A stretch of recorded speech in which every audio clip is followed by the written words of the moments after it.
তেমন মন ভরলো না। দাও না, দাও না, এক টুকরো, এক টুকরো। গোপাল, এই দেখো, রেগে যাচ্ছ কেন? ঠিক আছে, ঠিক আছে, বড় টুকরো দিতে হবে না। ওই ওই ওই ছোট দেখে ভাঙা চোরা টেরা বেঁকা এক টুকরো। চলে যাও, চলে যাও, চলে যাও বলছি, নাহলে আমি মহারাজকে এক্ষুনি ডেকে বলবো। দূর দূর, ভাবলাম বনভোজনে এসে শুরু থেকেই খ্যাটন শুরু হবে, কিন্তু সব পরিকল্পনা একেবারে চৌপাট হয়ে গেল।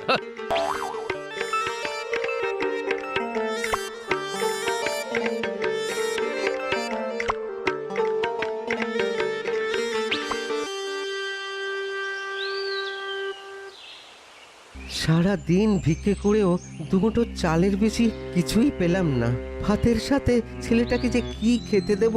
ইস, কত কষ্ট মানুষটার। একে সাহায্য করতে হবে। আমি এদিকে ঠ্যাঙের মাংসের জন্য হাহুতাশ করছি, আর এর যে কিছুই নেই।